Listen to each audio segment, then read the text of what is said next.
right, well, thank you. Okay, there we go.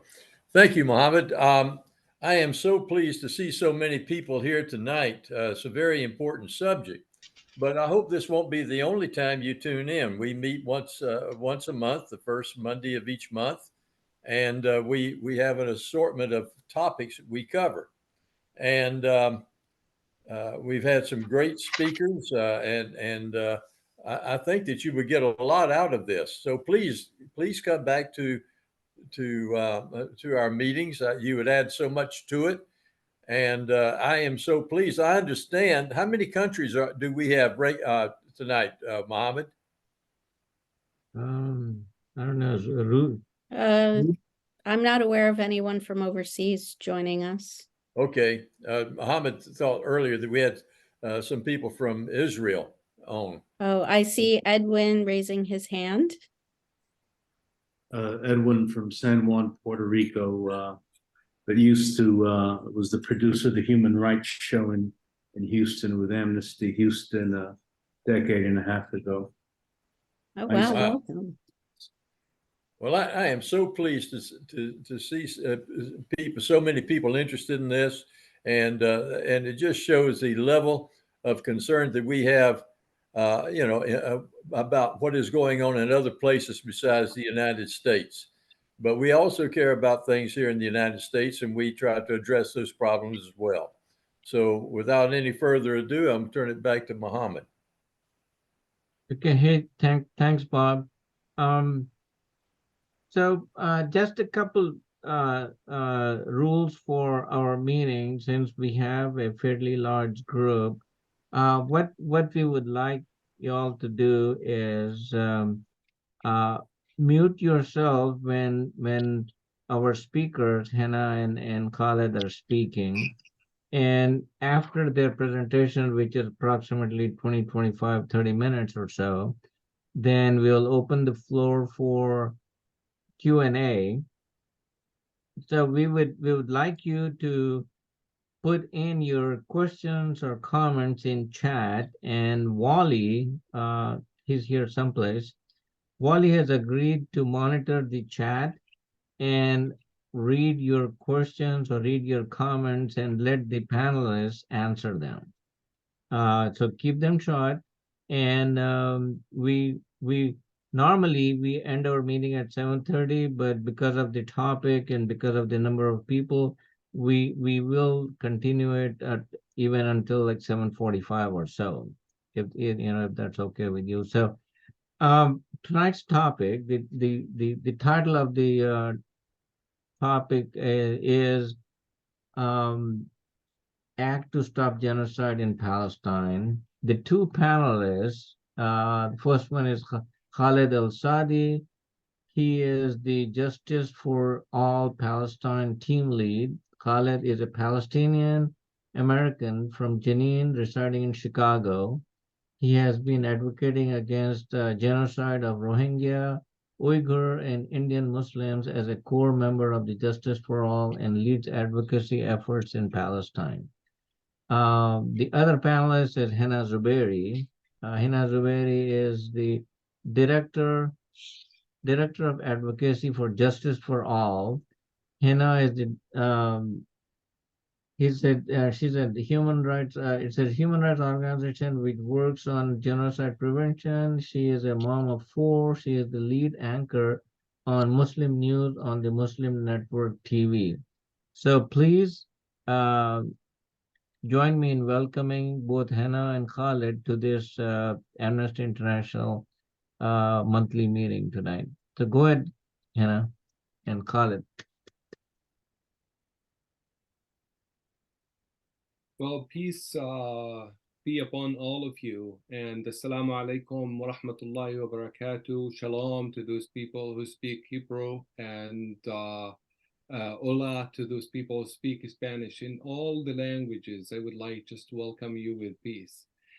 And like what Brother Muhammad says, and thank you for this introduction to me. I work for Justice for All, a human rights organization, headquartered based in Chicago here. And I am originally from Palestine, and I have family in Palestine right now. The whole situation, unfortunately, affect me personally. So I thought if I share with you today a story, it could be like I can share it from the news, and probably this is boring because most of you are watching the news like everybody else. We're watching what's happening on the ground, and which is devastating to everybody.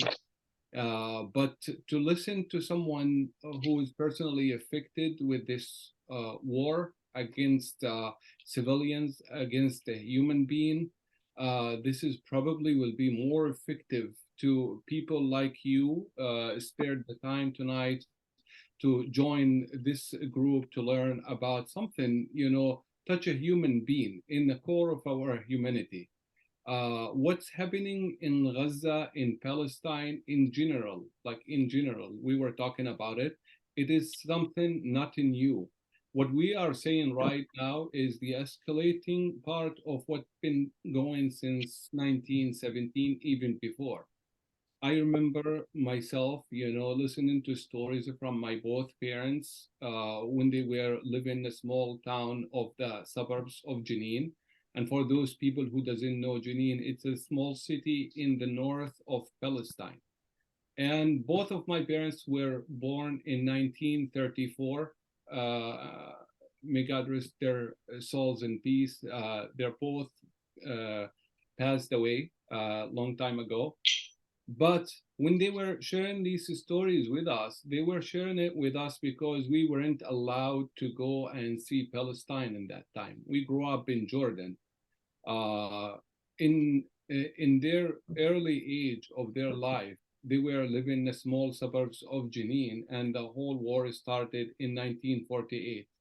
They had to be displaced from that town where they were born, whereas everybody relative to them, to a place where they can stay under the trees. That's exactly what my parents told me. They said when the Israeli troops and tanks and military came, everybody was fleeing to go under the olive trees. We stayed there for 2 weeks. And then with the protection of the British and other, armies in that time, they were displaced again to go to a refugee camp in Jenin. Jenin is the city in the North Palestine. So they accommodated them using some of those, military camps, cement concrete kind of rooms, and they were assuring them this is going to be a temporary. That was in the 40s. And after they settled there, when you are a refugee and you want to make a life, you are not making a life permanently in a refugee camp. You will also always have a hope that sometimes you will be returned to your home, the home that you have your furniture, you have your animals in that time, you have your farm, you have your garden, everything that belongs to you. So you will convince yourself this is a temporary situation, and soon enough we will be going back home, and we will, go back to what we used to do. Unfortunately, that wasn't the situation because, as I talk to you right now, all of my cousins, which is from my father's side and from my mother's side, still live in that refugee camp of Jenin. The same refugee camp, the same space, the same dimension. The only thing different is that people start to build stories on top of each other. So you will go there and you will feel like there is, I would say, like 300, 400,000 people live in a very tiny little square, which is called the Jenin refugee camp. This is how the story started. And then in that time, my father moved again to Jordan, and that was in 1967. He and my mother established a life, and they had their kids in Jordan. And after that, he and she, my mom and my father, they weren't allowed to go back to Palestine. So we don't have any connection with our families. We don't have a connection with my uncles or aunts or anybody from my father's side until, like late day. I don't want to tell all the details for the, sake of time today.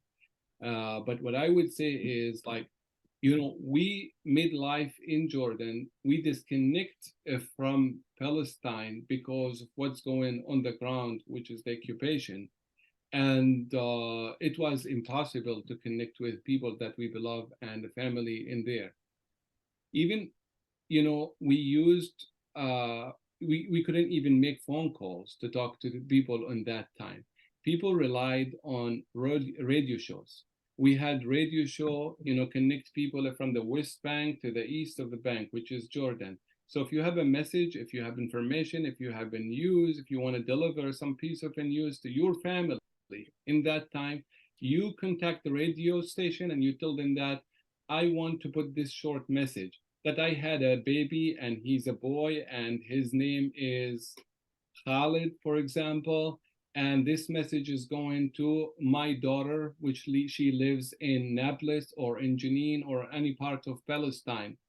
And we want to tell them that if possible, there is, we are waiting for a message from you through the Red Cross or for something like that.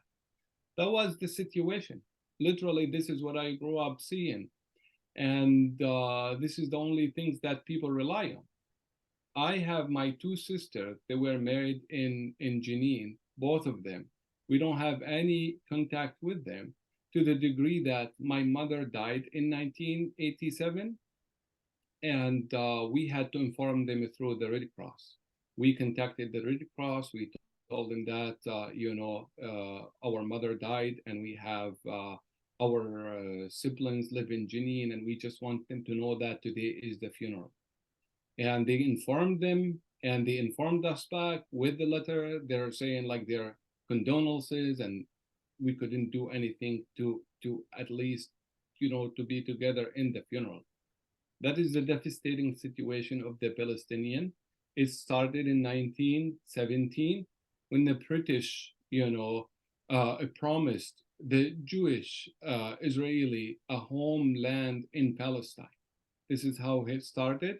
And today, in 2023, the killing of the Palestinian, the occupying of the land, the settlements of the Israeli occupation, it's increasing, it's not decreasing. The discrimination against the Palestinians, it's growing. And recently, the genocide in Gaza is not only in Gaza, maybe now in Gaza, the whole thing is happening, and we see the news and we see the numbers of people, getting murdered and killed. Innocent civilians, children, women. But this is not everything, because other cities in the West Bank, which is supposed to be under the authority of the Palestinian, is still getting invaded on daily basis. As I mentioned, I have two sisters. They live in Jenin. And for me, it's affecting me personally because I'm in touch with them. Thanks God, today we have internet, we have phone calls, and we can see each other even on the video. And when I receive a phone call in the middle of the night from my sister lives in Jenin, and she telling me that the military army and the troops and the tanks are outside my house. They're coming with their dogs and they're striking with the drones and they are destroying the infrastructure. I am in complete horror. What should I do? She's saying that exactly. This is what I say.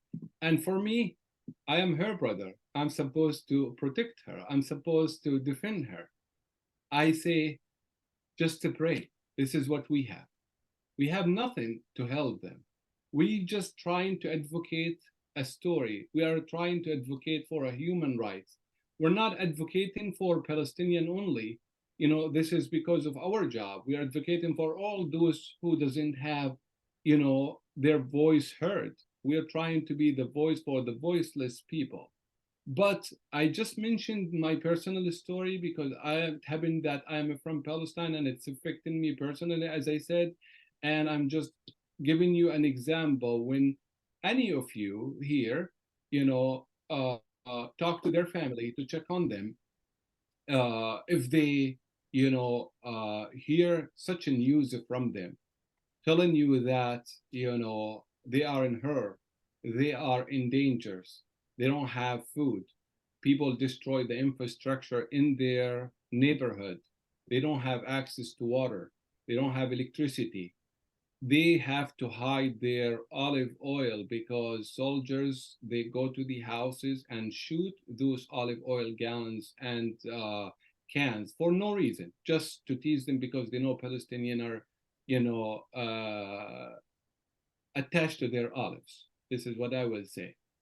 This is a sample, and this is an example on what's happening on the ground. And what I will say is that there is more to the story, and I don't want to take much from your time. I'm here today to advocate for the Palestinian people in general, and to ask anyone who has a power or has a word to stop what's happening in Gaza and in Palestine. It's a genocide. It's ethnic cleansing, it's apartheid. So when you are using the correct and the right terminology to describe things as is, this has more effect to the story. But people call it right now war.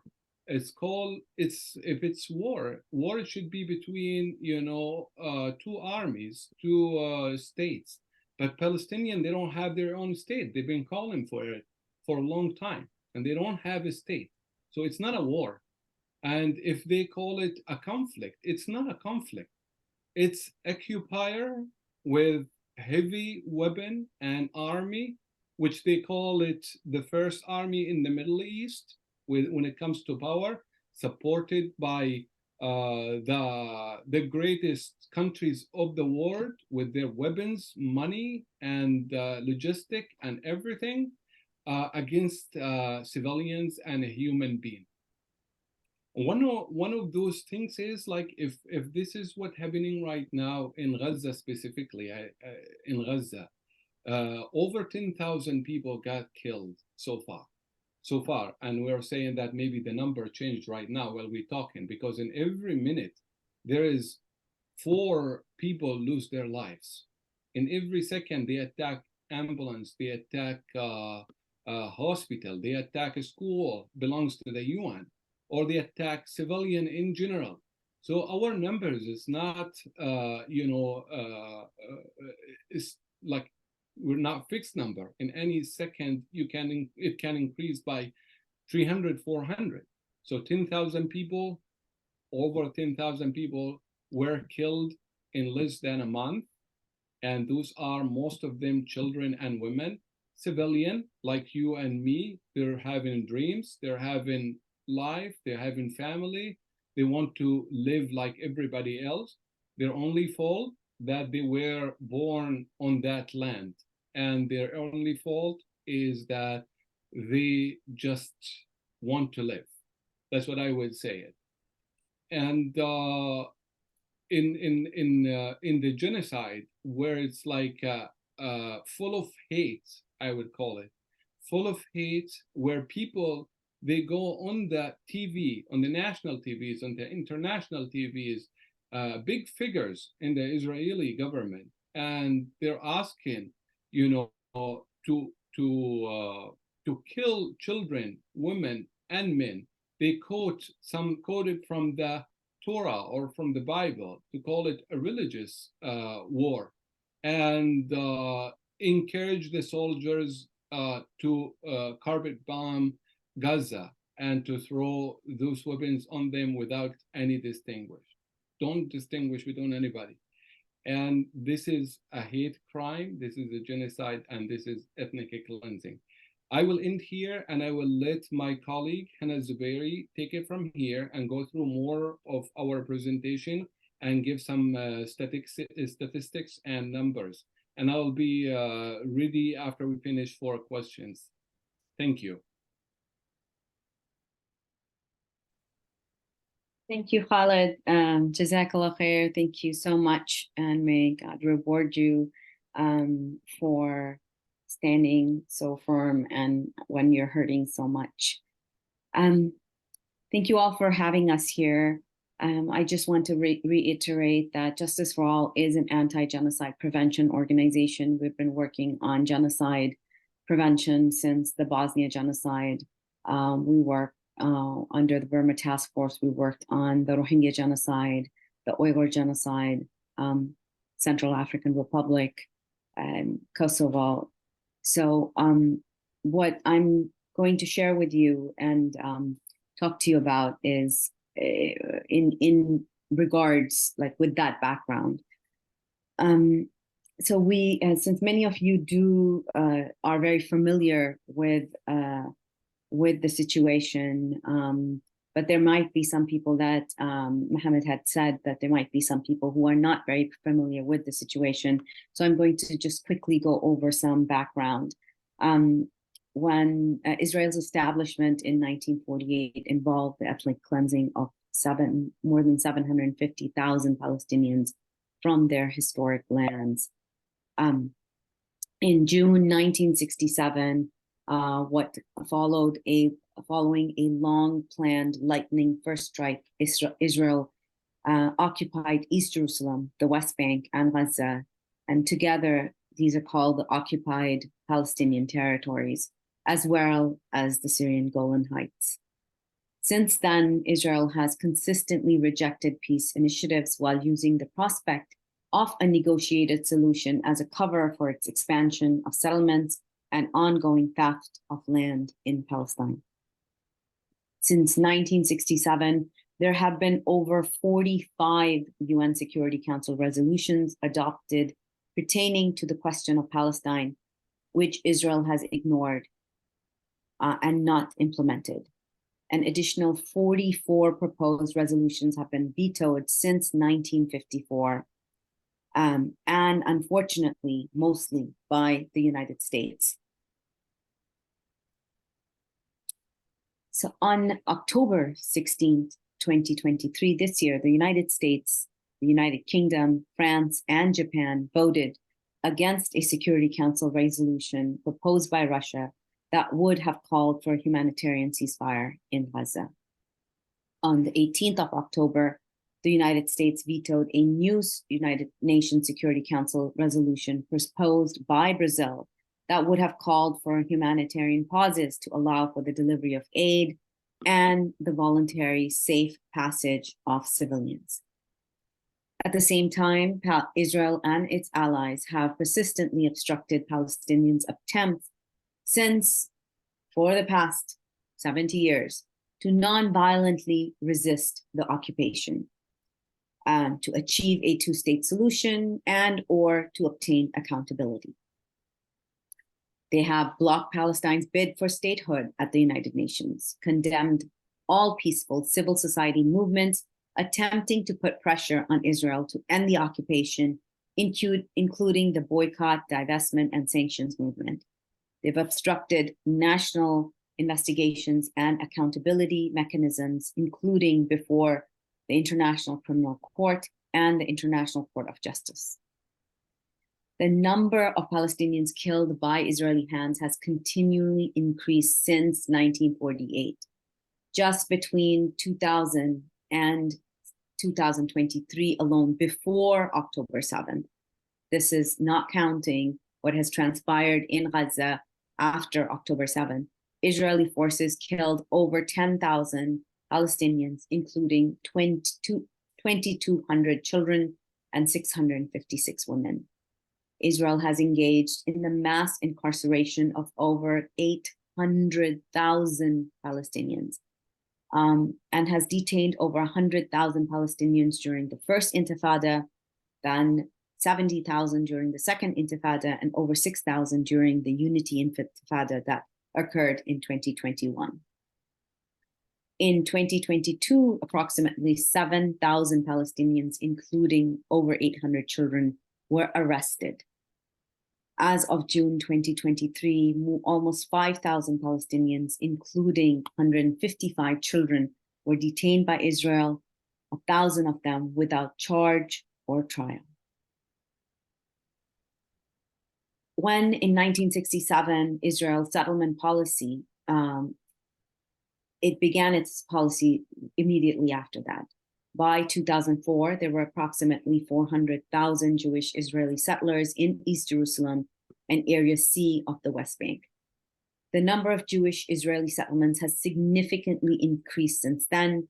In the past decade alone, the number of Jewish Israeli settlers increased to 43%, more than 20 times the population growth rate in Israel itself. Now, when I'm going to quote to you some of, and this is because there's a lot of talk about why people are calling this a genocide. Why are people calling our president Genocide Joe? And we as an organization, we absolutely believe what is happening in Gaza is a legal term, genocide. When we see many of the processes that Genocide Watch goes through, the first stage is classification. The second stage is symbolization. The third stage is discrimination. And we see this as Amnesty itself has classified what is happening in to Palestinians by Israel as apartheid. Israel's legal and customary practices have been a subject of significant international scrutiny, with concerns raised about their impacts on the rights of Palestinians, both as citizens and as human beings. The residency laws, the restrictive movement. For example, Israel has established residency laws that can lead to the revocation of Palestinian residency in East Jerusalem or occupied territories. This disrupts Palestinian families and communities and limits their ability to live and work in their ancestral lands. Restrictive movement, checkpoints, roadblocks, separation barriers have been established to control the movement of Palestinians. Settlements and land confiscations, military codes, the siege on Gaza even before October 7th, discrimination, home demolitions, and citizenship laws. Israel has laws that discriminates against Palestinians in family unification, making it challenging for them to live with their spouses and children. And these practices have faced criticism for violating international law, including the Universal Declaration of Human Rights. And as as you'll see through these statements that have been made by Israeli officials, where you will see dehumanization. The fifth stage of the process is organization and polarization. And we're seeing all of these stages, and most of these stages occur it's not like stage 1, 2, 3, 4. In genocide, it can happen where simultaneously some stages are occurring, some stages might be come before or after. And so we absolutely believe that we are at stage 9, especially in the area of Gaza, of extermination, which is intentional destruction in whole or part of a national, ethnic, racial, or religious group. And why we say this is because even under the definition by the United Nations, what is happening currently in Gaza fits exactly into the explanation and the terminology of the UN Genocide Convention. And the thing that was kind of difficult usually to show or to prove in court, and especially in international court, is intent.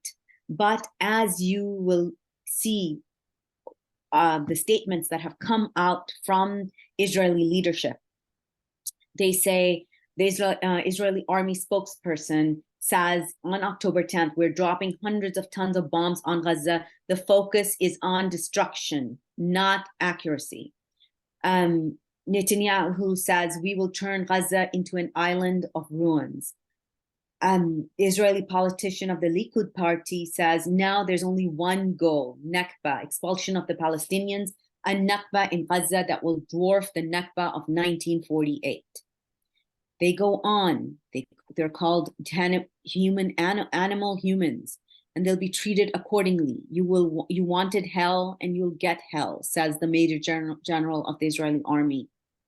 Others go on to share that there will be no electricity, no food, no fuel, everything is closed.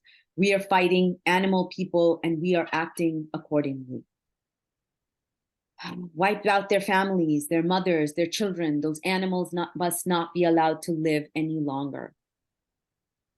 Genocide needs intent, and here is the proof of intent. So we, as Justice for All, as an anti-genocide prevention organization, we absolutely call this genocide. This is genocide, and later this month, you will be receiving our report on and this analysis, and 800 genocide scholars and lawyers across the world agree with us. And I'll share that document with you in chat later. This is the state, what is happening on the ground right now. There is a second Nakba as people are being forced to move from north of Gaza to the south of Gaza, and the destruction, the total destruction of huge swaths of residential areas. Many of you obviously know that, currently as we look at the numbers, I was looking at them just before coming in, 10,022, let that sink in, 10,000 human beings have been wiped off from the face of this earth in front of our eyes, and we're watching it unfold on social media. This is probably the most documented genocide in the history of the world. We documented the Rohingya genocide, where on satellite we could see the burning of the homes and the expulsion of the people. And here, because there are cameras on the ground, we're actually able to see this happening in real time.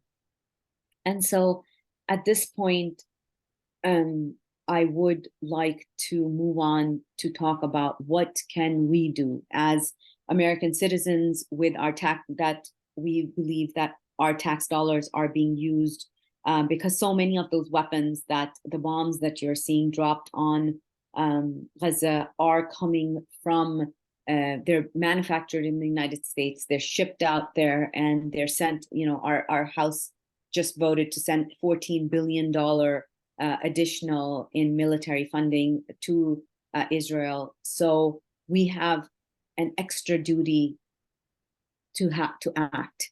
And first and foremost would be the calling for ceasefire. And so I'd like to see perhaps a call, a show of hands over here for those of you who are actively calling, how many of you have been engaging with your senators, with your congressperson, and asking them to call for a ceasefire, or calling up the White House. So if I could get some raised show of hands, or in the chat, if you guys could share, if any of you have been able to do that.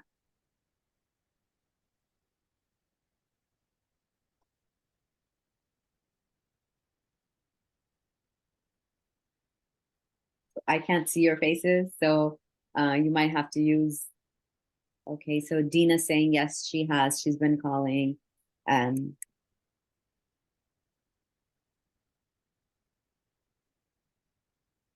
Okay, so that is something, if that many of you have not done that, I'll leave a link in the chat where you can call and leave messages at your congressperson's office and your senator's office. And I know, unfortunately, you all live in a very tough state where your senators sometimes do not fall on the right side of history.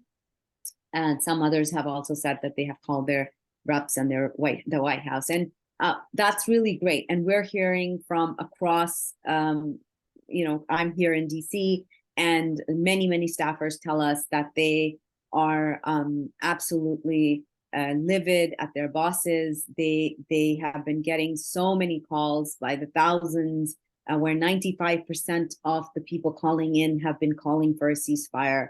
And so we see our democracy, like it's like a sham. They call it a sham. They're making fun of they're not representing the will of the people. They're not. So we've seen a lot of that coming out from Congress. We saw a whole at the march in DC, we saw a whole platoon of staffers who came out in support of and asked for a ceasefire and said, Congress and the White House, your staffers are asking for a ceasefire. So that's absolutely amazing. And those of you who have not called, please do call. Please do keep calling every day. And that's the least that we can do in trying to get the attention of our Congress people. And I read one comment by a staffer that they said this is the most interaction they have gotten on any issue ever in their office. So that was really, really, really uplifting to hear that.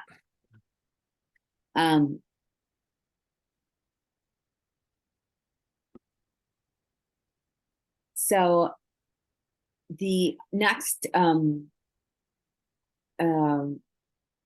action item that we urge all of you to do and take up is media monitoring and response. We are seeing our media be complicit in this genocide, much like it was in Bosnia.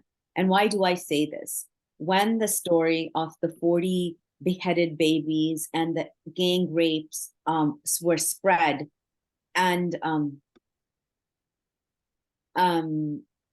were spread like wildfire, right? And until even the White House and President Biden were saying that there were pictures, which the pictures never materialized. There has not been any show that any sort of human rights organization, any journalist, any international newspaper or media organization who's been able to verify that this has happened. But that news spread so quickly and so fast, much like the news that happened when we were getting ready for the Iraq war and we heard of Kuwaiti babies and Iraqis stealing incubators from Kuwaiti babies. So that was a lie that was spread then. We've seen this sort of, I'm sure most of you have seen much more than even I have, of the war machine getting into action. And so we're seeing all of that right now, and the war hawks are beating their drums. And what happened to innocent civilians in Israel was terrible, but this is much more than about what has happened on October 7th. This is being used as a way to clear out Gaza of the Palestinians and to push them either into Egypt or to starve them to death. We have a media monitoring cell we've started that we are asking people to really watch out for what is being said and to correct perception. And we found this to be very, very helpful during previous genocides, where engaging with reporters and editors and demanding fair coverage and demanding retractions, cheering them on where there is a good story, where they do also cover Palestinians in a humane manner, showing their faces, showing their funerals, and not just as numbers, but as actual human beings that are worthy of being mourned. So there, aside the big broadcast channels, I mean, we've seen like the same nonsense being repeated over and over and over across the entire country. And one of the things that we also see, and we found out that there has been a nexus of Zionists and Hindutva IT cells, meaning they're sharing information, and Hindutva, which is the extreme right-wing Hindu nationalist movement in India, their trolls and their IT cells, their information technology cells, are using and sharing this fake news to build up and sharing it across the world through their machinery, and to build up hate and Islamophobia, and to build up a case against the people of Palestine. So this is very interesting because you see these terrible forces working together, whereas we're not, we want to see more of the folks who are being persecuted by these occupiers and persecutors to be working together as well. We have also come here to ask you all, as members of Amnesty, that to reach out to Amnesty's leadership to keep an eye out on the Jenin and the West Bank. We believe, because of what we're hearing from people on the ground in Jenin and West Bank, where soldiers have come in and threatened them and said that a repetition of what is happening in Gaza will happen to you all as well, and that we're going to be, they're tagging and targeting certain mosques that are places of convening for Palestinians. So this is something that perhaps, because Amnesty is a well-respected human rights organization, so we urge you to reach out to your leadership and ask them to keep an eye on and to prevent the same situation. I don't know what they can do to prevent such a situation, but at least beat the drums and let people know that this situation, what the people in Jenin and West Bank are facing as well. Aside from these sort of actions, what else that we, I know you all live in a state where the anti-BDS law has been passed. However, that is for organizations. It's not for people. We need you to hold corporations accountable for their role in violating the rights of Palestinians in Gaza. There's plenty of, American Friends Services Committee has many campaigns going on there. No Tech for Apartheid, Boycott Puma, PayPal for Palestine, Eject Energix. There are plenty of Israeli companies in Houston, in Texas, that you all could be maybe doing a direct action or doing at least asking for a boycott, asking for some sort of of action that you guys could do from a local perspective. And I'll put some of those companies' names down. Elbit, the major Israeli defense contract and defense organization, is out there. And please, like our friends at Jewish Voices of Peace, they have had many amazing actions that they have put out. They do a power hour almost weekly, and it's just been such amazing. They've been shutting down ports with other partners. There's some I'm going to list right now there that you can follow for direct actions, which is on Twitter or X now, PAL_action US is one, and C_resistance is another, where they've been shutting down ports and highways and bridges in Brooklyn. Like, so much amazing action is being taken place. They shut down I think they were targeting the McDonald's headquarters. And boycotts do work. We found out that 7 Starbucks in the Bay Area are shutting down because no one's going to them. Even in Malaysia, they've lost so much business. So definitely urge people to get behind the BDS movement and direct actions. So that's it from Khaled and myself, but we would love to lean on you all, because so many of you all have decades of activism under your belt. You have seen things and done things that perhaps none of us have. You also have the privilege of being from the majority, whereas many of us are a minority in the United States. We're worried for our children. My friend's daughter just got pulled into her principal's office because she was wearing a Free Palestine pin.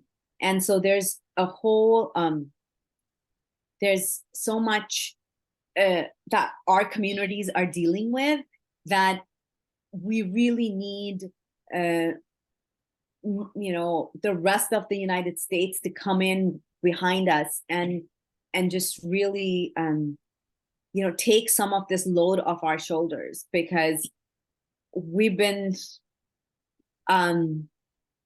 like pummeled from everywhere. Our, you know, whether our Afghan communities, our Black community members, our Rohingya community members, our Uyghurs, our Syrians, our Iraqis. It's like a daily struggle every day. And so we really hope that all of you here who are possibly are not facing the same sort of struggles we are can help amplify the work that we're doing and raise your voices. Like many of you said in the beginning, have been doing it for Palestinians, and we thank you for that. So thank you. I just want to say something, Sister Hena, at the end, just to do on the point that you said to prevent genocide. I mean, the genocide is happening in Gaza right now, and it's going to spread in different places of Palestine. We always have a chance before things happen, and this is actually the only chance sometimes we have to prevent something from happening. And if we don't take a stand, if we don't act quickly, then we will regret, because these things happen very quickly. And as Hena mentioned, that specifically in Jenin, that my family, they received those hate messages from military figures. They're sending the people to the public people, telling them that, you know, we have the green light right now to do what we want. We're gonna have what we're gonna do to you, what happened in Gaza is gonna be here in Jenin. They are right now in this moment destroying the infrastructure, and they are destroying the streets, the water pipes, and everything, preparing for that big attack on the West Bank. So we do have a time right now to act quickly and to advocate for the people of the West Bank as well.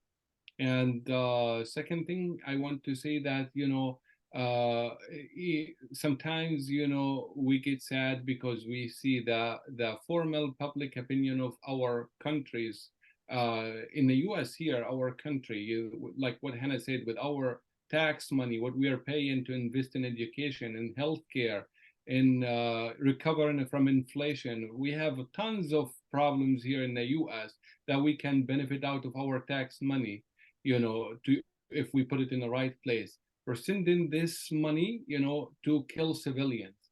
I know all of you here, you know, a human rights activist, and I know lots of people in the world. From what we saw recently, they go on the street, they're calling for a ceasefire to stop genocide, advocating for the Palestinian people. And I think there's always something good come out of bad or a crisis. And I think this is a wake-up call for a human being in general in our globe to say to the oppressor, stop, and to advocate for those who doesn't have, you know, the strength and the power to advocate for themselves. Thank you very much. Hey, Hena and Khaled, thank you so much for this wonderful presentation. Since we don't see any comments in the chat, what we're gonna do is, if you have a question, and I see Kathy has a hand raised, unmute yourself and. Well, I accidentally hit it and didn't realize it was there. Okay. All right. Okay. Unmute yourself and ask a question, maybe a minute and a half at the most.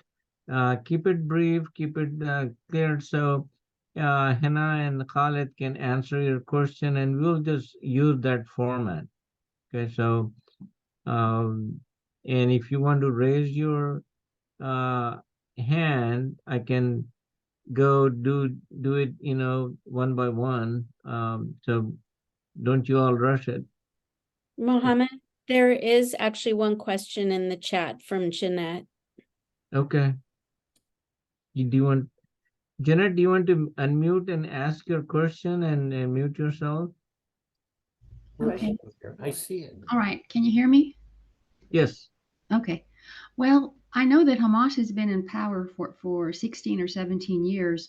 Has there not been an opportunity for the Palestinians to vote that organization out of power? I know that they have like two sides. One side is good and helps the people, and the other side is a militant terrorist organization. So I'm just curious whether there have been any elections or whether they're not allowed to vote on something like that. I just don't know. I was just curious about that.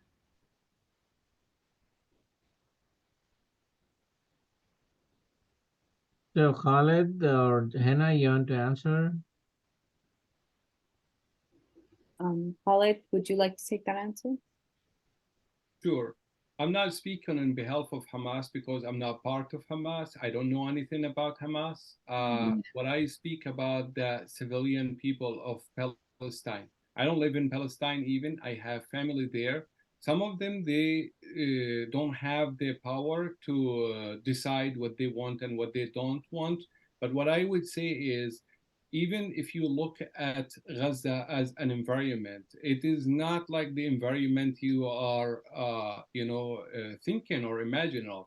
Gaza is open air prison. It's been like this since long time. The whole environment, the whole system inside Gaza, it is inappropriate for people live in Gaza or for people rule in Gaza to judge them from here as a whole complete system where people can vote for Hamas or vote out Hamas out of their land. I can't answer this question on behalf of the people of Gaza because Hamas exists in Gaza only. And as I mentioned that we are not part of that group, we're not supporting it.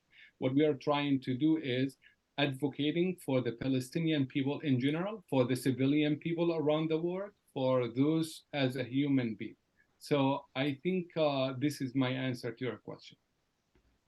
Lots of people, I'm sorry to say that, when we are talking about the situation in Palestine, especially the media, they're trying to, ask you first to condemn Hamas. This is like a question they're using or a weapon they use to put you down when they bring this to the discussion. But what we are saying that we are not part of this group. We don't advocate for Hamas. We don't know what is the details of that.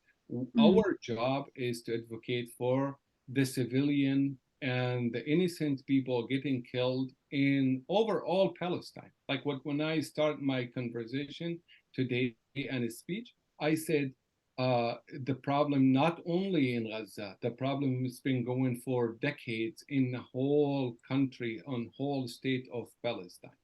So I think this question is not for us, and I'm sorry if I did not answer your question the way that you wanted. No, that's okay. I do have another question. I know that Egypt didn't open the border crossing for, I don't know, over a week. But I understand from what I watch on the news is that other countries are not willing to take the Palestinians in during this horrible tragedy. So why are they so, I'll tell you why. Palestinians, they learned from the first catastrophe. They promised them, like my family, go to Jordan and you will be back soon. My mom put the paper of her house and some urgent documents of the property. It belongs to them in her shoes, and she hid her key in her shirt. I don't want to say it in something else, like what they used to do in Palestine. And they refused to buy a house. They refused to buy furniture in Jordan for many years. They said, we're gonna go back in any time. And guess what? Both of my parents died in Jordan, and they never went there to Palestine again. Neither do me and my brothers. We never went there. And me, I got a privilege because I got the citizenship in 2000. Gosh, I don't remember. It's like 15 or so, and I decided after that I want to go for first time to visit my, what my dad told me about Palestine. It's time for me. And I think, people of Palestine learned their lesson. If they believe that story of going, through crisis somewhere else temporary, they will never be returned back to their country. And majority of them, they don't want to go through that because, when you go a refugee in a country, it's not always nice. And like you go, maybe you will be safe physically, but emotionally, you will suffer more than a war. Okay. So, Mohammed, there have been a couple more questions added to the chat since. Yeah, well, go ahead, Need to Wally. let Hena answer that question. Hena. Yes, I just like to say that we just have to remember that Palestinians simply want to be free, like you and me. They want to feel safe in their homes. They want to be treated equally in their own land and give their children and families a future. And when Israel controls nearly every aspect of Palestinian lives, they're denied basic rights that Jewish Israelis enjoy, including the right to vote for the government that runs their life, simply because they're a different religion, a different race. And there's a term for this, right? As Amnesty calls it, it's called apartheid. And when you every aspect of your life is controlled, when you're then at that point, anybody who offers you hope, you look for hope in anything. So I really want to ask, whatever that group is doing, let's go back and look at what is happening currently. What is justifying? How many more need to be killed? What will satisfy? How much revenge? Like when 9/11 happened here, and we went out to Afghanistan, and we went out to Iraq, and we went out and we dropped bombs there, and we killed kids in Pakistan and all over the place. What good did that do? For it to stop, when will this stop? That is where my thinking sort of stops. Like at any day, when will it be enough for this violence to stop? How many people need to die? 10,000, 22 already. So when, that's something that I just want people to keep remembering when they talk about what's happening. Thanks. Actually, I have So right now it's Joe, then Howard, and then Dina. So Joe, can you unmute and ask your question, please? Yeah, well, first I want to talk about an action item.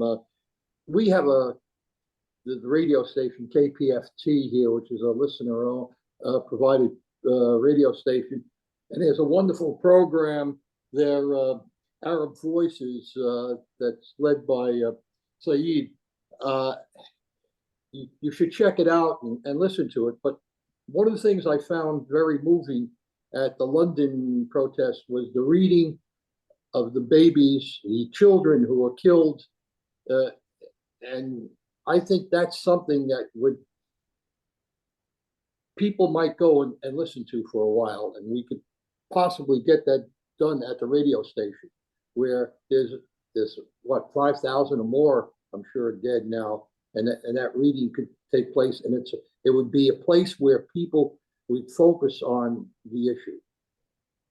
So that's number one. Number two is, a couple of years ago, we had a big protest in front of the Lockheed building here on Bay Area Boulevard. We had a little over 100 people out. Of course, we had about 300 policemen there too, but we did protest right here at all of the military industrial firms that are still providing weapons and bombs to. So that's something else we should consider doing. That's all I have. Okay, Howard, can you unmute and ask your question? Howard. Did you make the reference to Biden as being genocide, Joe? in your presentation. Did I? Yes. Yes, that was all over the march as well. We saw that terminology being used for President Joe Biden by folks. Because I would point out to you that Genocide Joe is probably the reason there is any link between Egypt and Gaza. And Genocide Joe just got done asking Netanyahu to have pauses in the military operation to allow civilians. And Genocide Joe has not been in favor of additional settlements on the West Bank. So if you've got a bad cause and you're in a bad situation, the first thing is don't badmouth your friends.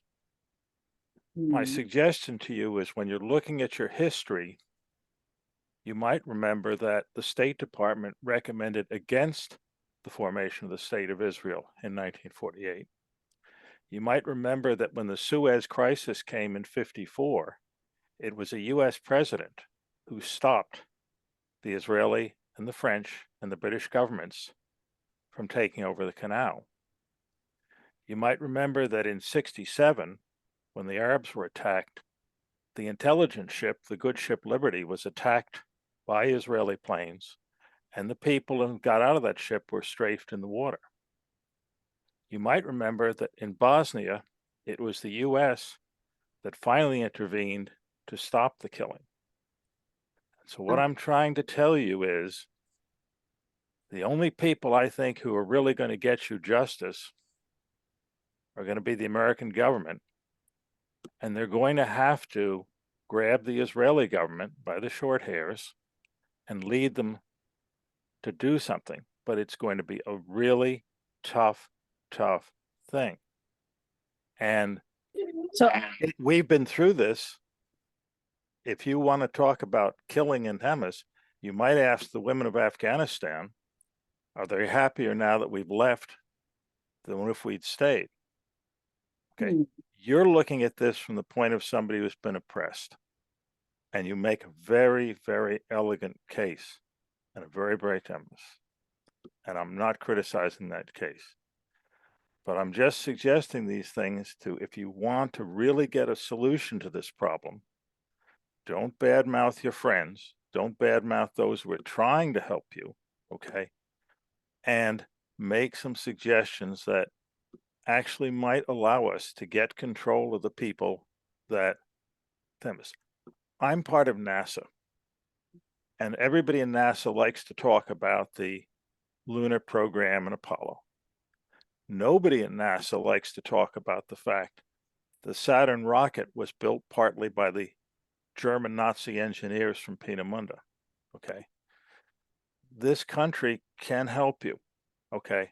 But you're gonna have to be smart, and you're going to have to be thoughtful about your criticisms, okay?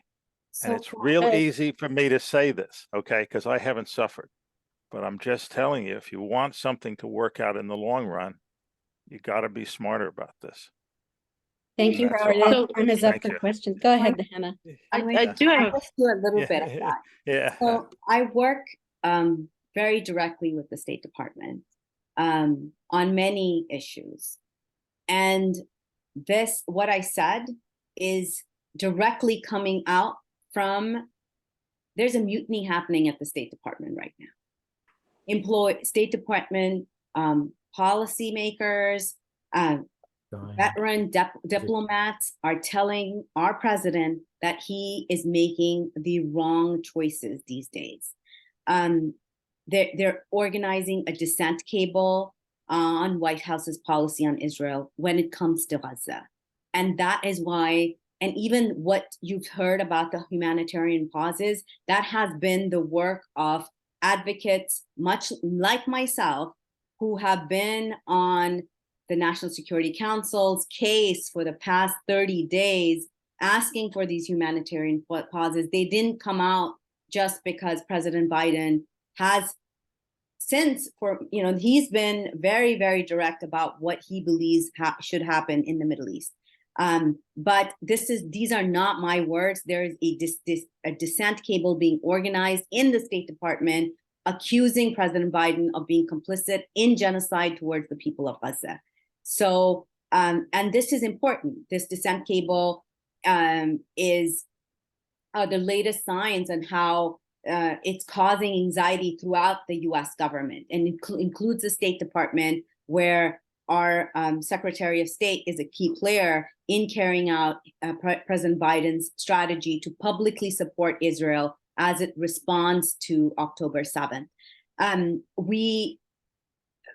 Those of us who have been in talks with Secretary Blinken have heard that it took him 9 hours just to convince our greatest ally, Israel, to let water in. That is how much we're giving them, so much aid, but we are not able to even have them listen to us on little things that we're asking for within. So I just feel like, yes, I'm not Palestinian myself. I'm here as a human rights activist, as an American human rights activist of the Muslim faith.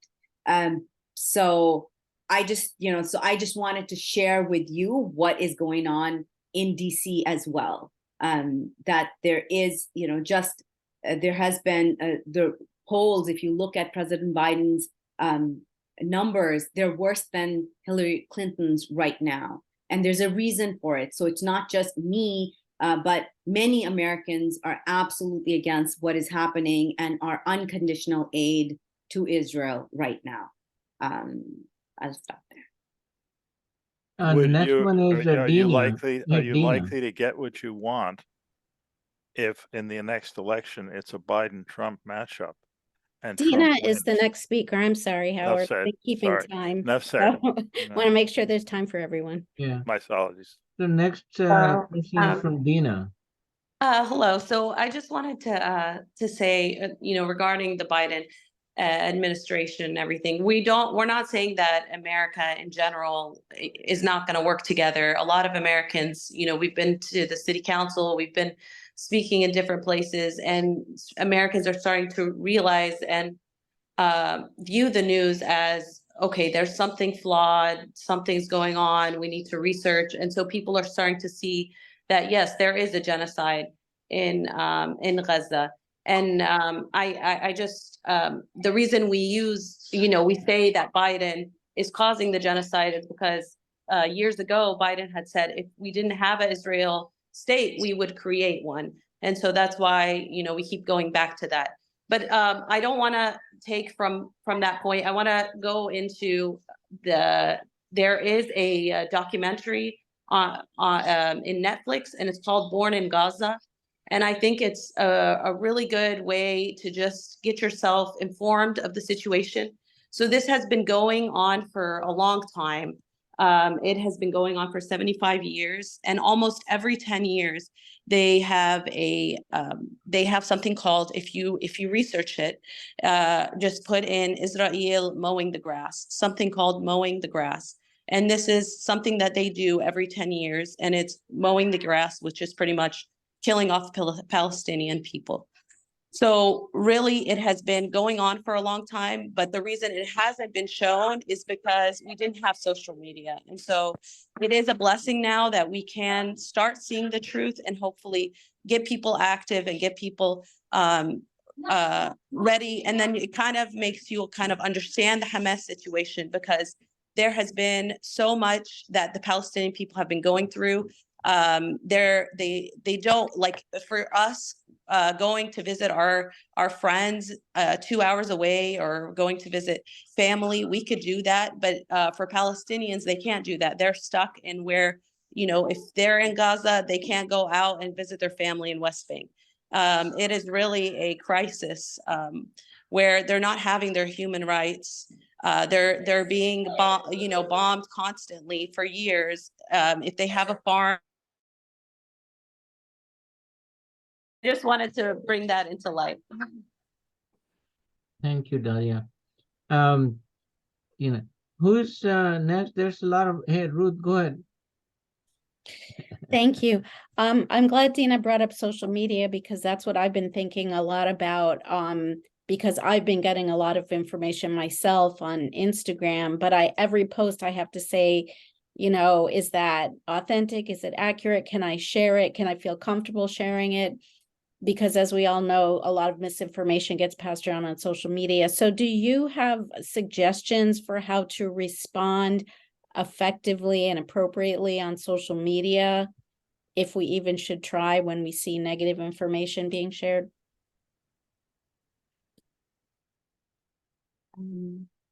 I think in any, and especially in today's day and age where it's so easy to share fake news, if you are sharing news about any crisis, it should be vetted and fact checked, and you know, because that causes a lot of danger to, you know, because when real things are do happen, then folks are like, you know, that trust isn't built.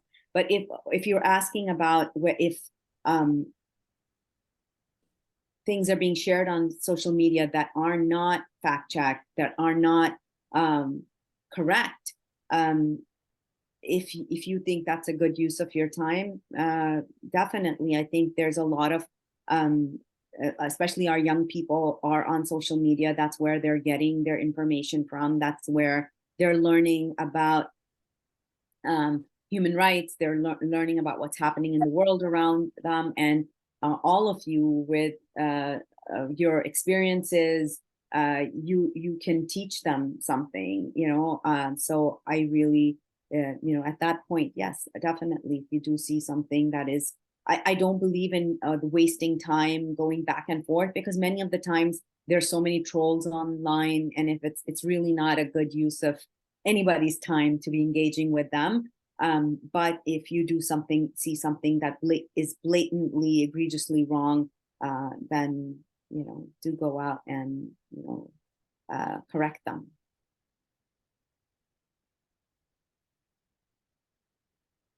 So Wally, who is next? I'm looking at the chat and there's a lot of comments, but very, very few questions. The person whose name is the name of their phone said he or she hasn't been called on. And I don't know if they put a comment in the chat. Julie, so I did Julie. see a That's comment Julie. from Julie. I don't think it is Julie, but Oh, it's No, it's another number. Samsung. Samsung is saying they're Julie. they're what? they're Julie. Oh, it is Julie. I'm sorry, Julie. Okay. Oh, go ahead and unmute yourself, Julie. I mean, we've lost control of this meeting pretty much. No, we haven't. No, we have not. No, it's good. Is Julie going to ask a question? You're doing fine. Well, Julie said that there was a Israeli consulate in Houston, and I thought that was her, and it might be a good thing for us to show up down there sometime.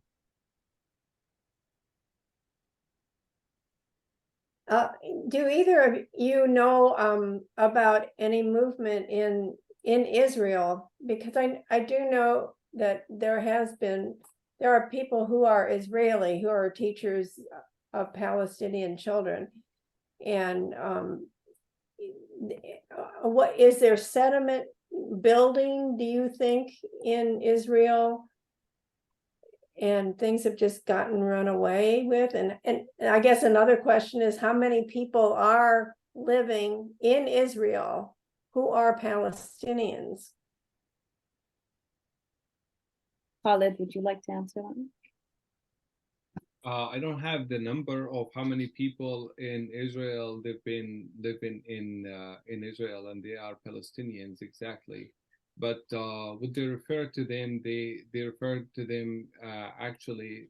I was gonna say that in my speech that the terminology is very important. They're calling them Arab Israel. That's what they're calling them. They're not calling them Israelis. They have Israeli passports. Right. And they are not Palestinians. They're calling them Arab Israel. And they are, I visited there in 2018, and I saw that there is villages for Arabs and villages for Israelis, and they don't live together.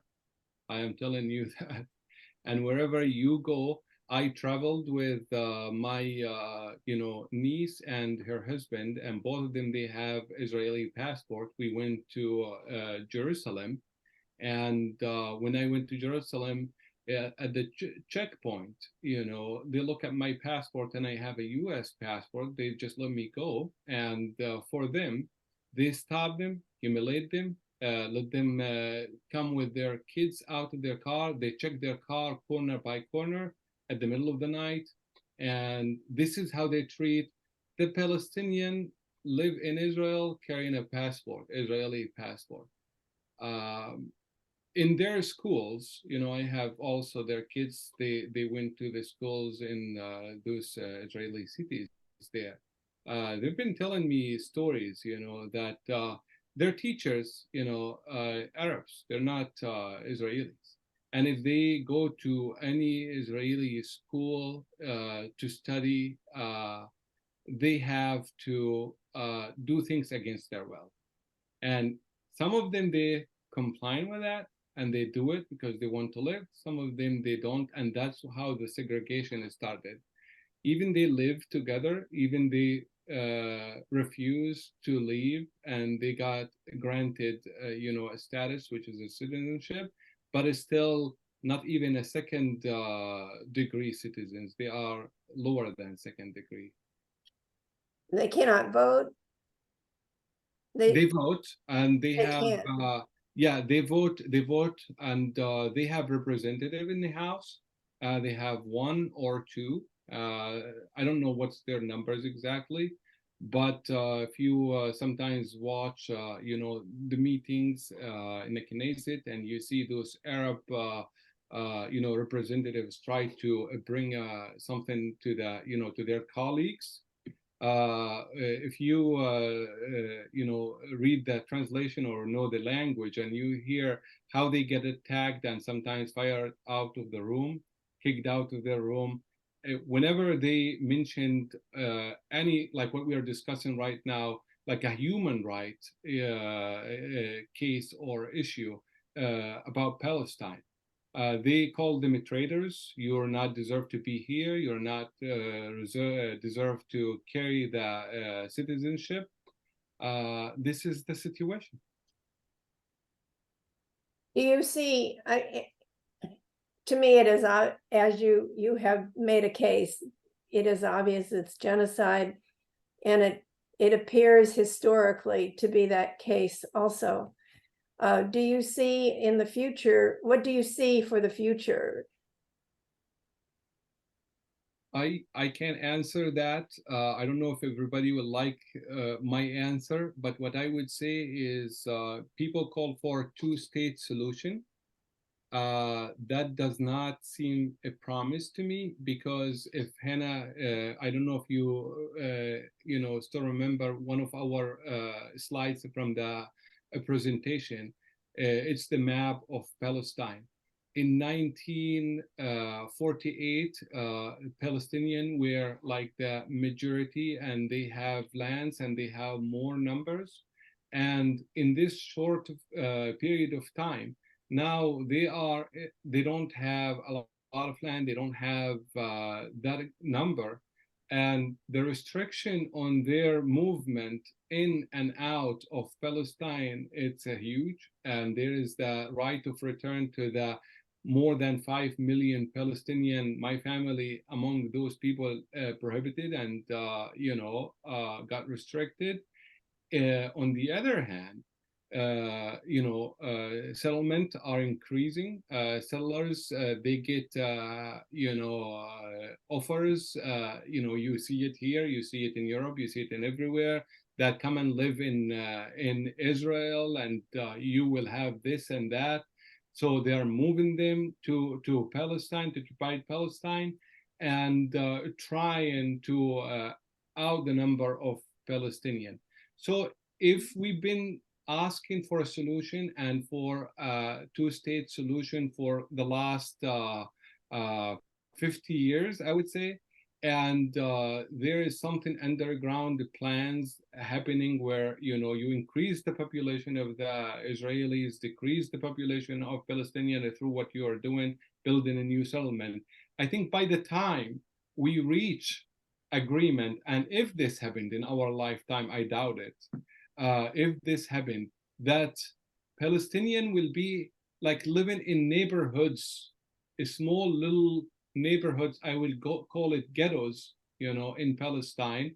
And they said, this is your state. You don't have border, you don't have army, you don't have economy, you don't have factories, you don't have education, you don't have anything. Enjoy your state, prosper and raise your kids and raise your flag on a ghetto.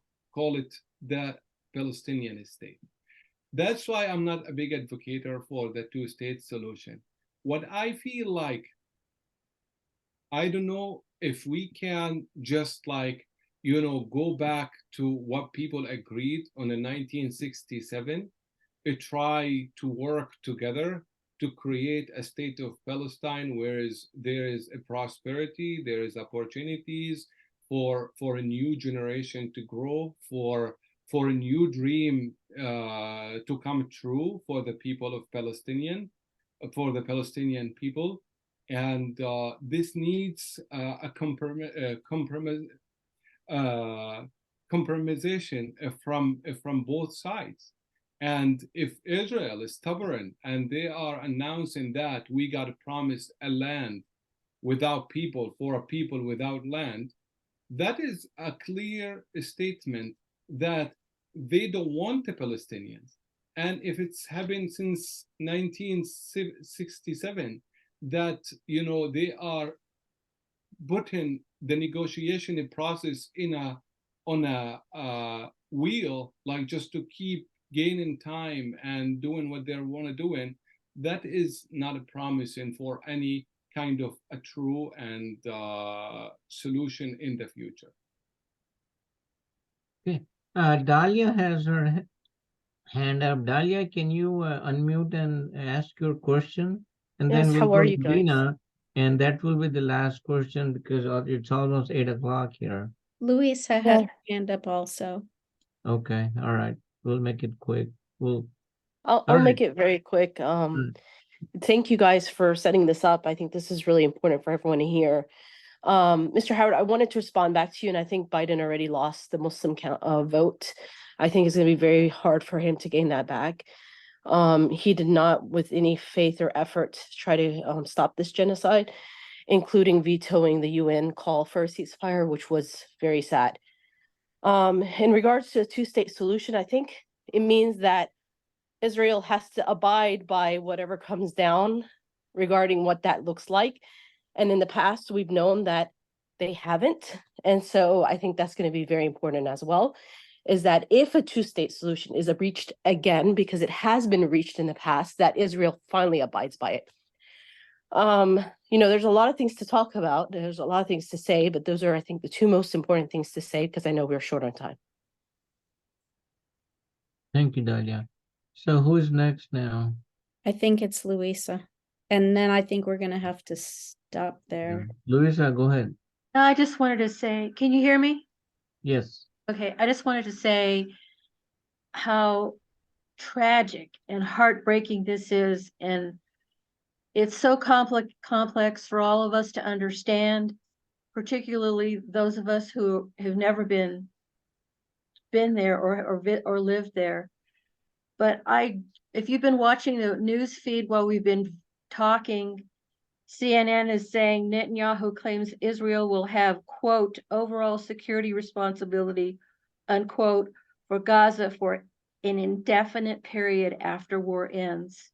So that's the news feed right now. I mean, it's just, you know, it's so complicated, it's so complex, but it's also, that kind of stuff is just chilling to have to read, and it supports what you've just said, that it just doesn't look optimistic. And I just to thank you all for opening up and sharing with us your experience and your and your truth.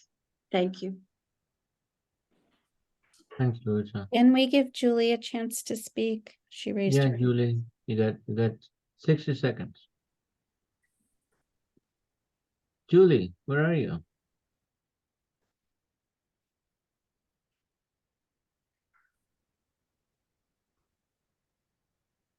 I think we lost Julie. So, all right, Dina, if you want to make a quick comment, I've seen your hand raised quite a bit. Okay, thank you. I appreciate it. So I just wanted to go back to all the children that have passed, during these couple of weeks. And then I just want to, being in the medical field, I'm a pharmacist, knowing that all these other patients and babies and children, seeing the wounds on their faces, they won't survive if we don't help them. So we need to try to call for a ceasefire, call for humanitarian aid, which really hasn't been reached to them. Medical supplies reaching the hospitals. I think that's really important. And just being aware of, we have a lot of other kids that are injured, and if they don't get medical supplies, they might not make it. And I think that speaks a big essence in really being mobile and trying to get this done as quickly as possible. Yeah. Thank you, Dina. Thank you all for, holding this. It's Don't leave yet. So Hena and Khaled, we really want to thank you both for taking time in this crisis mode and talking to us and educating us.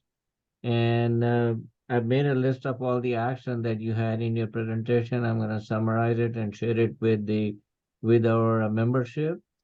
And we have been active. We have been calling and writing emails and making telephone calls.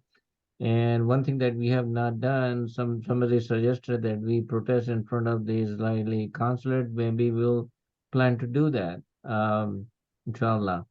So thank you so much. We have a quick announcement for all of you folks who are local here.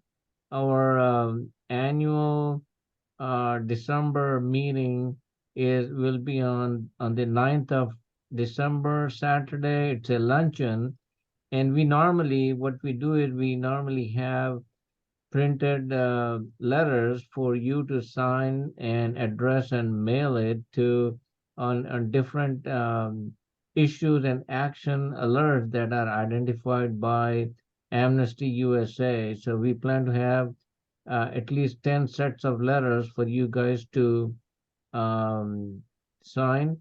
So December 9, put it on your calendar, December 9, 12 noon at Los Ramirez restaurant on Bay Area Boulevard.